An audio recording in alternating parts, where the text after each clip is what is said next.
So at our recent Board of Directors meeting, one of the bigger topics was what's going forward at the AGM and looking at our bylaw amendments that would come forward to members for consideration.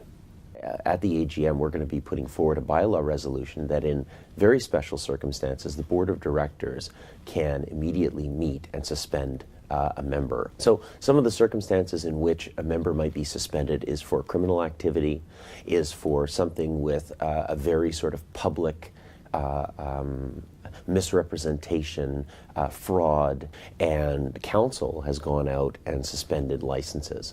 But we as an organization need to take responsibility of our professional members. So currently, if a member is expelled from the Real Estate Board of Greater Vancouver, there's an automatic process that happens after 3 years where there could be a reinstatement. This bylaw adjustment allows the board to exercise a greater duty of care to look at that member and say, are they ready to be a part of our profession again? You want to take that duty of care as a board, especially for some extreme examples where there might have been constant fraud or there might have been other types of allegations on a person. And so we need to look at that more carefully. Affiliate members are quite important to the board currently. We have affiliate members, whether they're property managers, banks, other institutions, and they don't necessarily have all of the access or privileges to data that a full realtor would or broker would.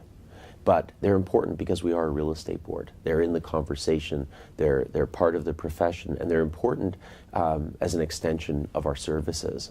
And so what we're looking for in this bylaw change is to allow the Board of Directors greater flexibility as membership changes are upon us and new people are entering and exiting the market, that we would have flexibility to decide who will be an affiliate member going forward. And in one of our specific projects in Commercial Edge, this is a factor that is important for us because now we do have a new service where other people are asking to utilize that service, and today they can't be affiliate members. So that's part of that flexibility.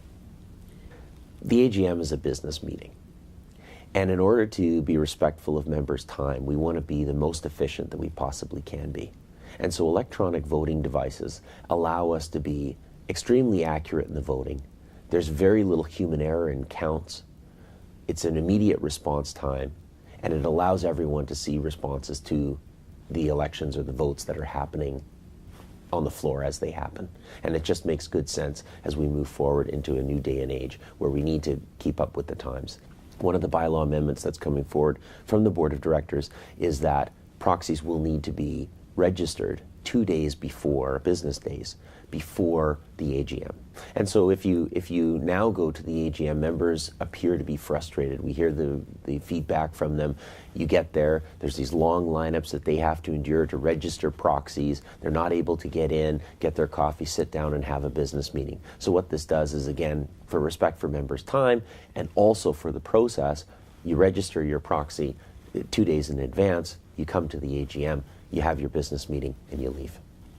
There's a sense of confusion around the titles of division directors, presidents, directors of the board at large, the president of the board, and what does it mean, both from an internal perspective in terms of our bylaws, in terms of how we communicate, in terms of the responsibilities, as well as to external people that look at us, other boards that see us, and how many presidents do you have, and how many directors do you have? And at the end of the day, we decided that one of the things we should put forward to members in terms of a bylaw change that the division directors also supported was to ensure that the titles now would mean what they're supposed to mean. And that would include chair and vice chair of the divisions, and then the directors and the president of the board would be at the board at large.